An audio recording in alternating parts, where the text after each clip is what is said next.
ಅಭಿವೃದ್ಧಿ ಯಲ್ಲಮ್ಮನ ದೇವಸ್ಥಾನ ಪ್ರಾಧಿಕಾರ ಆಗಿ 1 ವರ್ಷದ ಬಳಿಕ ಆಡಳಿತಾಧಿಕಾರಿಯಾಗಿ ಅಶೋಕ್ ದುಡುಗುಂಟಿ ಲಮಾಣಿ ಜನಾಂಗದ ಮಹಿಳೆಯರ ಮೇಲೆ ಅವಮಾನ ಮಾಡಿ ಜಾತಿ ನಿಂದನೆ ಮಾಡಿರುವುದನ್ನು ಖಂಡಿಸಿ ಗುರುವಾರ ಇಲ್ಲಿನ ವ್ಯಾಪಾರಸ್ಥರು ಪ್ರತಿಭಟನೆ ನಡೆಸಿ ಆಕ್ರೋಶ ವ್ಯಕ್ತಪಡಿಸಿದರು.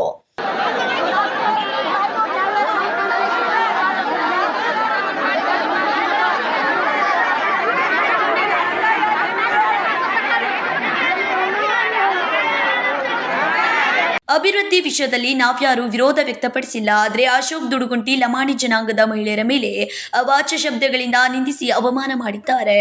ಅವರ ಮೇಲೆ ನ್ಯಾಯಾಲಯದಲ್ಲಿ ಜಾತಿ ನಿಂದನೆ ಪ್ರಕರಣ ದಾಖಲಿಸುವುದಾಗಿ ಪ್ರತಿಭಟನಾಕಾರರು ದೂರಿದ್ದಾರೆ.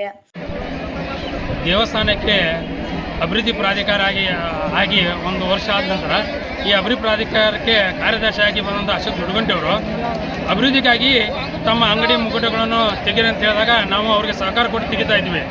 ಆದರೆ ಅವರು ಇವತ್ತು ಲಂಬಾಣಿ ಜನದ ಮೇಲೆ ಒಂದು ಜಾತಿ ನಿಂದನೆ ಕೇಸ್ ಮಾಡಿ ಎಲ್ಲ ಹೆಣ್ಮಕ್ಳಿಗೆ ಇದು ಮಾಡ್ತಾರೆ, ದಂಧೆ ಮಾಡ್ತಾರಂತೆ ಮಹಿಳಾ ಕುಲಕ್ಕೆ ಒಂದು ಅವಮಾನ ಮಾಡಿದ್ದಾರೆ. ಅದಕ್ಕಾಗಿ ನಾವೆಲ್ಲರೂ ಕೂಡಿ ಎಲ್ಲ ಬಂಜಾರ ಸಮಾಜದವರು ಎಲ್ಲ ವ್ಯಾಪಾರಸ್ಥರು ಎಲ್ಲರೂ ಕೂಡಿ ನಾವು ಪ್ರತಿಭಟನೆ ಮಾಡ್ತಾ ಇದ್ವಿ. ಅವ್ರು ರಿಜನ್ ಕೊಡೋರು ನಾವು ಎದ್ದು ಹೋಗಂಗಿಲ್ಲ. ಅವ್ರು ಸಾರಿ ಕೇಳಬೇಕು. ನಮ್ಮ ಜಾತಿ ಎತ್ತು ಹೆಂಗೆ ಬೇಯ್ತಾರಲ್ಲೋ ಹಂಗಾಗಿ ನಾವು ಕಂಗಾಲಾಗಿವು. ಅವ್ರು ಸಾರಿ ಕೇಳಬೇಕು. ನಮ್ಮ ಸಮುದಾಯ ತಲೆ ಬಾಗ್ಲೇಬೇಕ್ರಂತೆ. ನೀವು ದಂಧೆಗೆ ಮಾಡ್ತೀರಿ, ನೀವು ಕಾಂಗ್ರೆಸ್ನಾಗ ಏನು ಮಾಡ್ತೀರಿ ಅನ್ನೋ ವಿಷಯಗಳನ್ನು ಹೇಳ್ತಾರೆ. ಅದಕ್ಕೆ ಈ ಸಾಹೇಬಾಗ ಇಲ್ಲಿಂದ ಹೋಗೋ ಮಠ ನಾವು ಹೋರಾಟ ಬಿಡುವುದಿಲ್ಲ.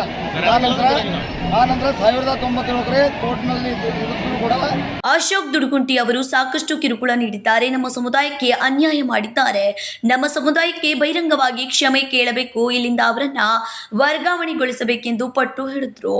Vinod Kolkar, KMM Kannada news, Belagavi.